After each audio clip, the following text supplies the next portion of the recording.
Hey fellow fraud fighters, I'm Jimmy Fong, CCO at SEON, and welcome to the Cat and Mouse podcast. SEON is fortunate to work with businesses such as the likes of Revolut, Nubank and Patreon in the fight against fraud. But with this podcast, we want to provide a comfortable space for people to talk about the daily challenges, topics on the horizon, and ultimately give us all a better insight into the mindset of fraudsters. And with that, on with the show. So absolutely delighted today to get, certainly a guest we've been trying to get on for a wee while, so we're glad we got it in the diary. Peter Taylor, also known AKA the Fraud Guy. Peter, massive welcome to the show. First of all, I want to say, you have trademarked that, right? The Fraud Guy. Did I understand that correctly? Yes, yeah.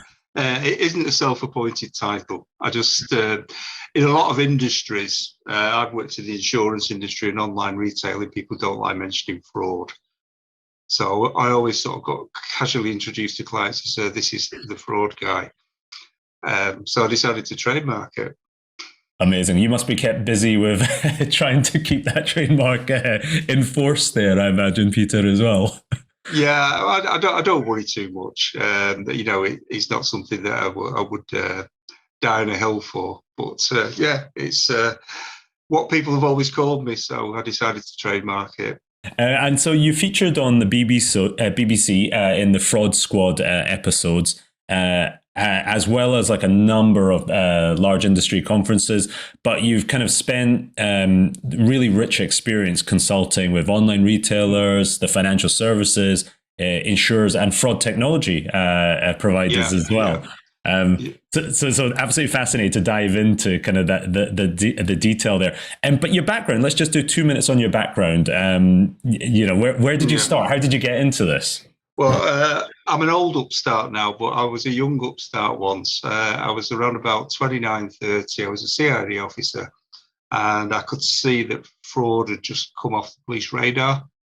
So I decided to set up my own business, investigating fraud commercially for insurance companies. I was told I was completely barking up the wrong tree. Within 18 months, I had 22 staff, all working for me, and that was the launch of my career, really. That's amazing. And if I understand correctly, it goes all the way from I believe Cunningham Lindsay, UK and Sedgwick, like one of the largest global loss adjusters, and you headed up investigations for them. Your background is within you were the director of fraud management at the Davis Group, and then that led into you kind of setting up your own shop. It sounds like. Yeah, I did. I felt limited by insurance fraud and employee fraud. Need to keep fresh. And I was fascinated by cyber. So I decided to set up my own consultancy on the traditional fraud side and to expand my knowledge into cybercrime and cybersecurity. But conveniently for me, since I started that, which was about 2016, 2017, the two had just merged. You know, if you had a Venn diagram of cybercrime and fraud, it'd be like a solar eclipse now. You know, they've just completely merged. Say, the crossover is about 85% between the two. So I've been fortunate, or maybe I've been smart. I'd like to think I've been smart, but I've been fortunate that I made the right choice at the right time. So it keeps me really busy. I'm more interested in doing the do than talking about it. But raising awareness is my way of giving back. If somebody sees a broadcast, a podcast or whatever, and it stops one person getting defrauded or more people getting defrauded, then, that's my way of giving back. Yeah, amazing. And it kickstarted off around the same sort of time in 2017, because you took a slightly different approach with conducting quite a large-scale research project as well. Do you want to share kind of what was the objective of that research project? What did you find out from that? Yeah, I wanted to try and find out more about cybercrime. I knew, obviously, insurance fraud and organised crime pretty well. I had a little bit of an inkling. But when I looked at cybercrime, I found that a lot of the research, it started off with sort of, well, what happens with the victims? So a lot of the information came from the victims. They would do surveys, academic surveys, and everything else. And what I wanted to do was, so almost like think like a victim and then protect that victim. And that's what the technology does. That's what organizations do. That's what data protection does. So I thought, and it's become very popular now, what if we thought like a criminal? So I actually advertised for former cyber criminals that were willing to be interviewed by me. Conditions were they had to have been to prison. So I knew that they weren't making it up or faking it till they make it. So they had to prove to me that they had a criminal record, which is very unusual, because usually it's people proving that they haven't got a criminal record. Yeah, they're trying to hide that, right? Yeah, but I found some of the people that I spoke to were absolutely fabulous and a great help, and have become great friends now. So probably the most well-known of them all is Brett Johnson, the former head of Shadow Crew. He's a, kind of like a celebrity now, but he's been really, really useful. But lots of others were too. And I also made a point that I wanted people like Brett, who'd been globally operating, but also local people, to understand the patterns of how somebody became a cyber criminal. And you've got people like Brett, who were big time. And then you've got the opposite of it, which is like the kid at class who was a bit of a nerd, wasn't very popular. So he'd start making forged driving licenses, false ID for his friends so they could get in pubs and clubs. And then within 3 years, he's finding himself, he's making forged passports for the local drug dealers. And it goes on and on. So it was very interesting to see how people actually got into cybercrime. And what I'm focusing on at the moment, so thinking like a criminal is important, but what I'm trying to do at the moment is tell people to actually think like a detective, where you've got to think like the victim, you've got to think like the criminal, but you've also got to think about how you can catch them. And I think that's, again, a little bit of a weakness with some of the criminals, because you don't actually know how they've been caught. And certainly as fraud investigators, we don't like to tell them. So how they think they've been caught and how they've actually been caught are quite often very different things. And I think that's really useful knowledge if you're trying to counter fraud. So, but I really enjoy it. It's really interesting. The victims, you can't help but feel sorry for them. And again, the other one I wouldn't want to underestimate is there's some fantastic fraud teams and fraud experts out there, and some fantastic cyber teams. I'm also mindful of my own limitations. So, and I can't learn everything. So I concentrate on what I'm good at. And then I've kind of reached a point now of trying to improve that all the time, but know what I'm not good at and have somebody who is good at it 5 minutes away.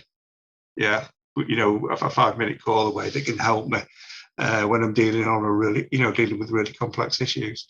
But it was really fascinating. The interesting one as well, Jimmy, that I always like to tell people is when I advertised for the fraudsters, I actually had 12 responses, and 2 of them were lying. They weren't fraudsters.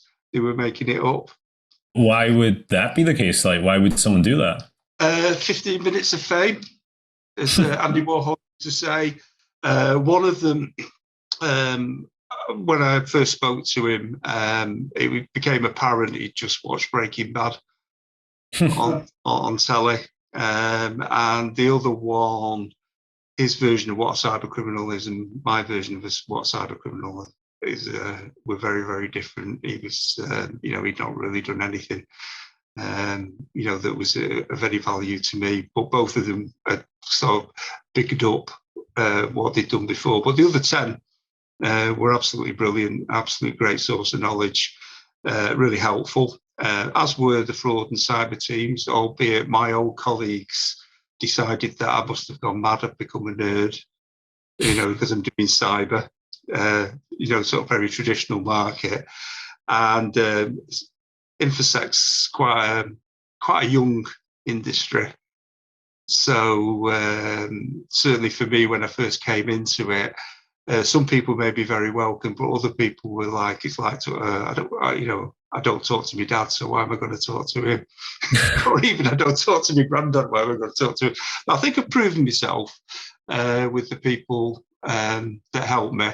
And I know, not everybody is going to help me, not everybody's interested, and not everybody's got time. So I just keep doing what I do, which is I still investigate fraud, which I think is really important. So everything that I consult with or train with is entirely relevant because things change all the time.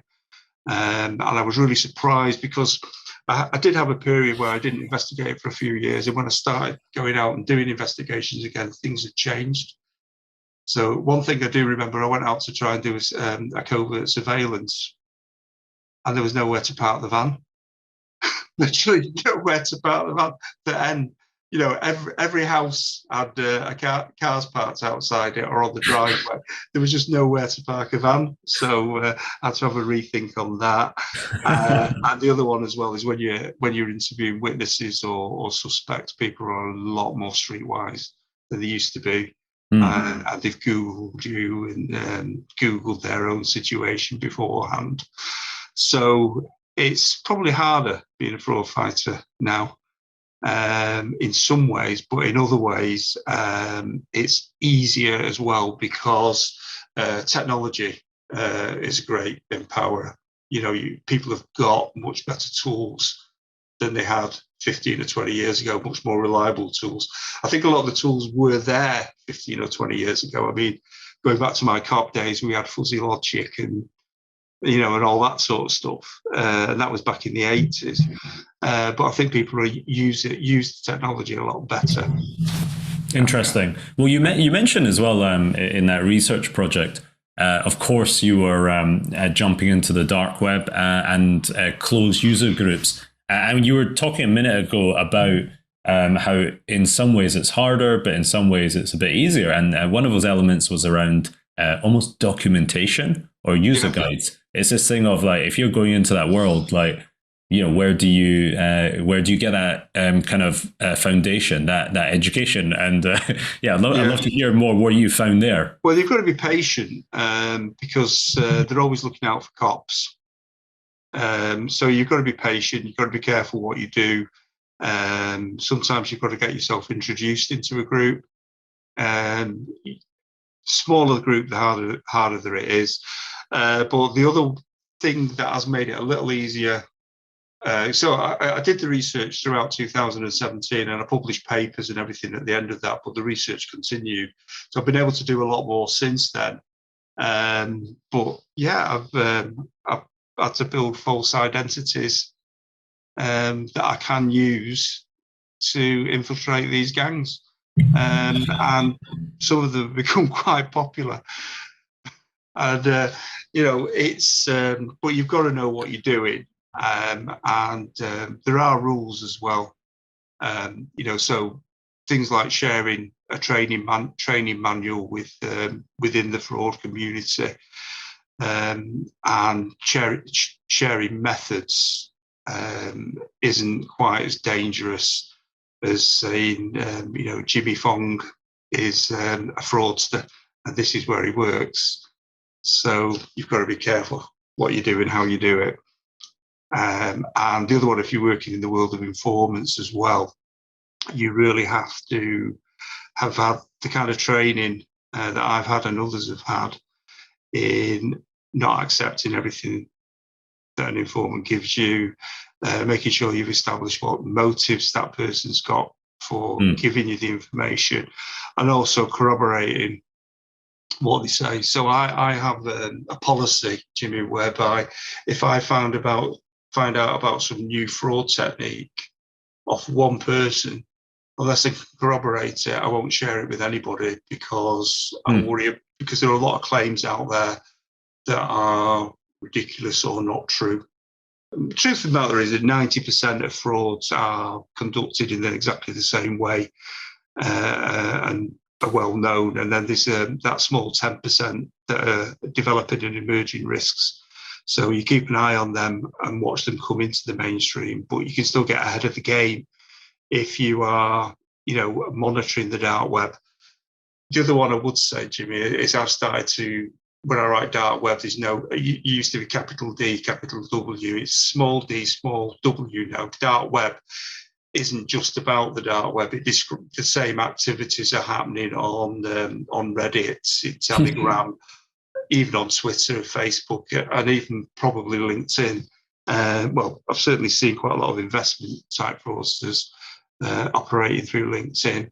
So the dark web, to me, has almost become an adjective, a describing word for criminal activity using media, using social media, whether it's through the dark web groups and marketplaces, or whether it's through what we call the bright web, which is the web that everybody accesses via Google. It's kind of like let's put the dark web criminals walk the bright web now, just as much as they walk the dark web. The beauty, though, that people haven't tapped into properly, and I think I was one of the first ones to tap into on a large scale, is they're so open and they're so blatant, and it really is like your ability to listen in and monitor. You just got to have the bottle to do it, and people haven't got the bottle to do it, or have the wits about you that you're willing to actually do that, and do it well, and and do it carefully. But again, that's information gathering. You need to do it in an intelligence model. Well, that's interesting. I mean, most of our audience, of course, are fraud fighters like yourself. I'm sure there's some adversaries that listen in as well. But I'm sure they do. Yeah, yeah, that would make sense, right? It's the same logic on their side. And what kind of practical tips then? So the information's out there. You just have to, as you put it, you have to have a bottle to just get on them.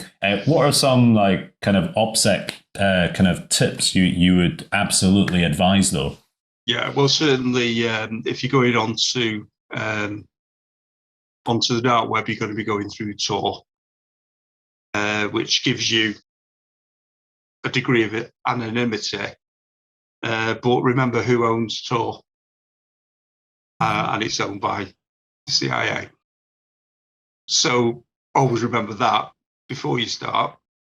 But sensible things are using VPN to hide your location. I have a single laptop with no data on it, and I use that for accessing the dark web. But I don't use it for. I use it for dark web and for user groups, but I don't use it for my normal work. So there's no data on that. So it's pretty clean. If you are using a SOC account, which it can be illegal to have a false account. In some ways, it's just a matter that you don't comply with the terms and conditions of the sites that you're entering. But if you're doing it for the purpose of fighting crime and research, then I don't see how you can avoid doing it. But if you do have a SOC account, make sure that you've got your geolocation right on your VPN account, or anything, that you've actually got a backfilled identity, and that you've got encryption if you need it for any email services that are related, that you're using a good email service, not Gmail. I mean, again, recommended products in a way, but I find Proton Mail is quite good, albeit they have got into, they've lost a little reputation because they've cooperated with law enforcement with something, but I don't mind that. That's fine. Yeah, that was fairly public, right? Recently. Yeah. So it's thinking about your email account, thinking about your identity, remembering what you've said and what you've done. Don't get dragged into anything. If you are doing OSINT, the one that really does make me laugh is that quite a few people that are doing open source intelligence start checking somebody's Facebook page, go into the zone, start reading everything, and then start liking comments. So, so, so that's a big no-no. That's So, hilarious. yeah, stay alert. But as I say, from an OPSEC point of view, if you can use a burner laptop, have a burner phone. If you are actually a professional fraud fighter, if you're not, you don't need to do that. Be careful what you say. Be careful what you do. VPN, and again, also good antivirus and malware detection. But as I say, I have like the criminals have a burner laptop that they use for crime only, and they don't use that for the Facebook accounts or work accounts. And I do the same. I have a burner laptop that I use for fighting crime only. You know, and that's the only way to do it really safely, in my opinion. Yeah. That's yeah, super insightful. I can't agree more with those points there, Peter. And the other thing I'd love for you to kind of share with our audience as well. So you're on the cutting edge of trying to advise, all sorts from online business to latest financial services. I'm curious to your observation in 2022, just going to Q2. Like, what are you seeing as the kind of the techniques that are emerging now? Like, what would you say are some like top kind of techniques for us all to be kind of aware of at this point in time? Well, the synthetic identities are now coming. Have now come of age. A lot of them were being built in 2017. So they've got aged identities with aged emails and even aged social media accounts. What they have cottoned on to, because of the pressure from governments in terms of verifying identification, they've cottoned on to the fact that it tends to be a 3-year thing. If you can give your address and you've got an email address that's 3 to 5 years old, or an address that you can give is 3 to 5 years old, then that'll tend to get through. So they've picked that up.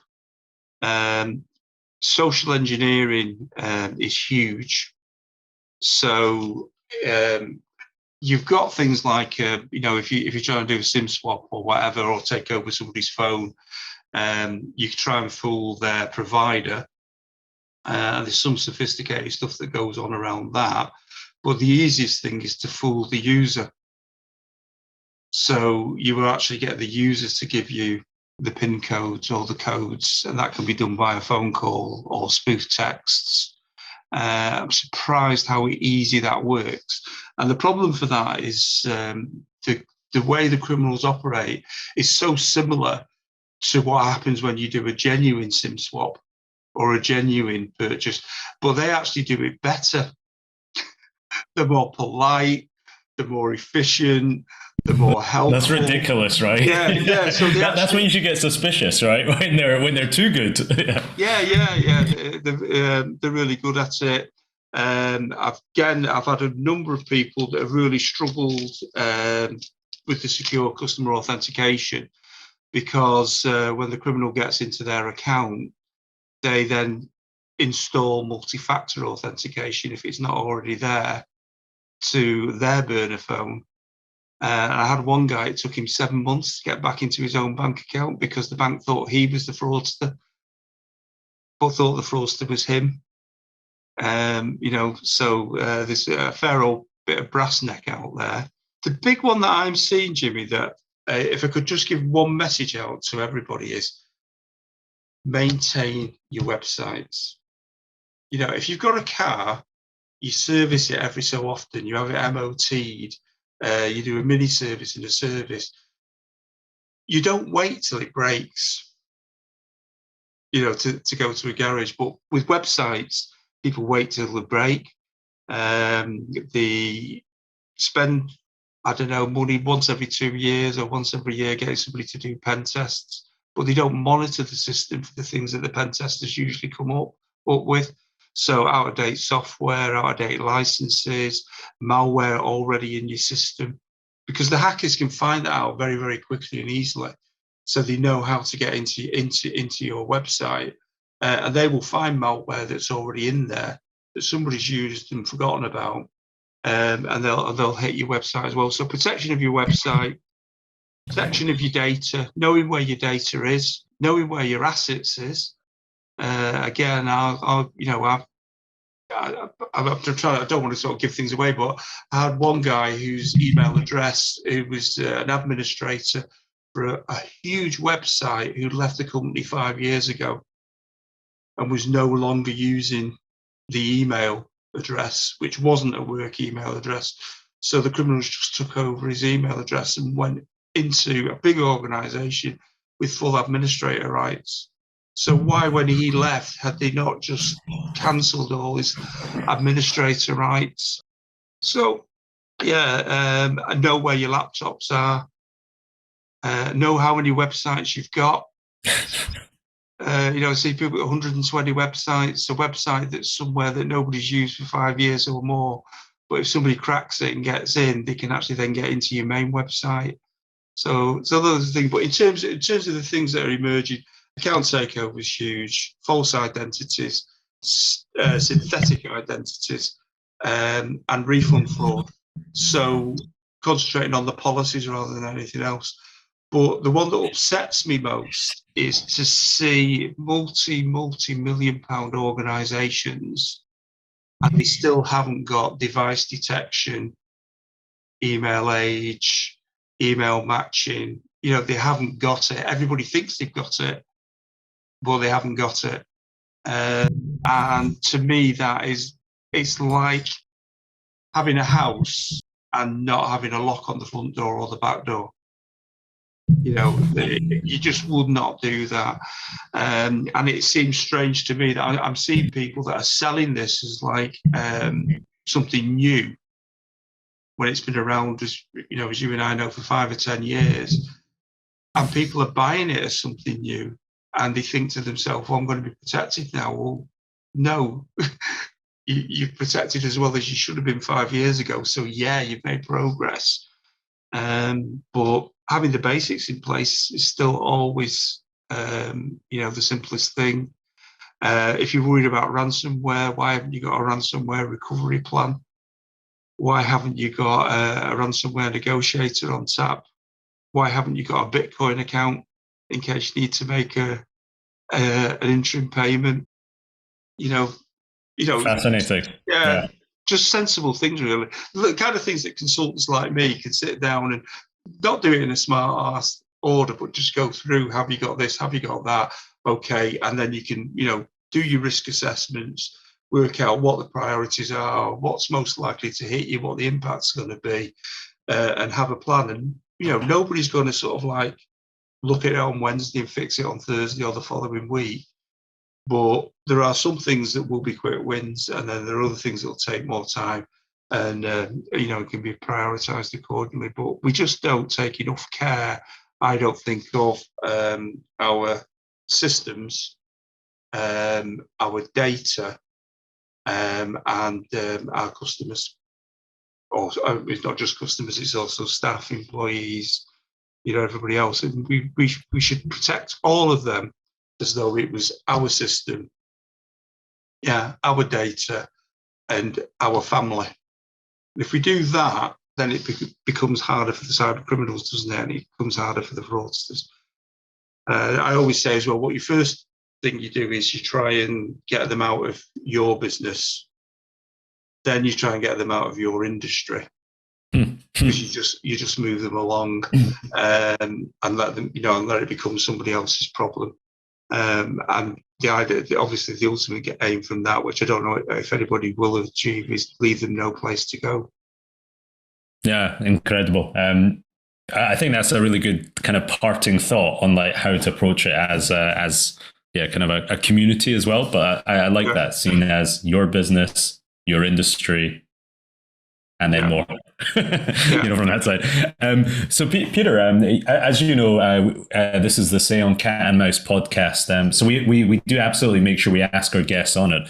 In the world of professional fraud fighter like yourself versus, say, the professional fraudster, who do you kind of consider the cat in that scenario, and who's the mouse, and why?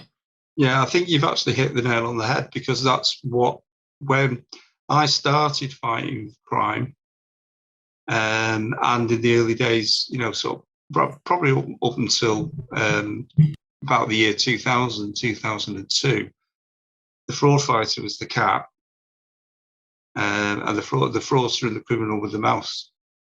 At this time, the cat is very much the criminal, and that's what we need to do. We need to achieve enough that it's them worrying about us, not the other way around. And we need to get back. I actually have done posts or articles saying that we need to become the predator, not the prey. And until we get to that, I don't think we're really going to impact it.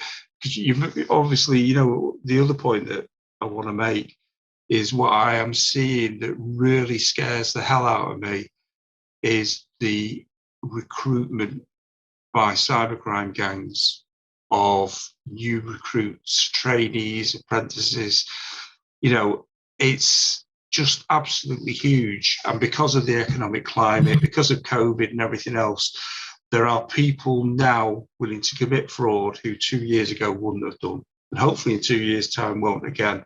But that threshold of, whether or not somebody will resort to crime, or even not, resort to crime because of perceived need, but resort to crime because of greed, the threshold has massively dropped. And it's very easy for them to find recruits. So you've seen people who have gone from being refund fraudsters who now recruit and train refund fraudsters instead. And they've got that many students that they haven't got time to commit refund fraud, and they don't need to. But instead of one of them, you're getting anything up to 200 replacing them. Makes sense. And throw in a pandemic, and then throw in a recession coming with inflation kind of on the rise. And I think absolute fertile ground for folk that are really sadly quite desperate as well. Yeah. So I can't agree with you more. And Peter, this has been fascinating. If our audience wants to find out more about the fraud guy, where's the best place for them to go to, please? Yeah, I'm on LinkedIn as Peter Taylor ACFS. I'm an accredited counter fraud specialist. I've got my own website, which is www.ptc-ltd.co.uk, which is a little bit weird. And I think if you actually Google if you Google fraud consultant UK, I think I usually hit the front page, and I don't have any SEO, so I'm easy to find. That's the way that I live my life, hidden in plain sight. Peter, thank you again. It's been fascinating. We'll make sure to link in the show notes there. Peter, thanks again. Thanks, Jimmy. Appreciate it.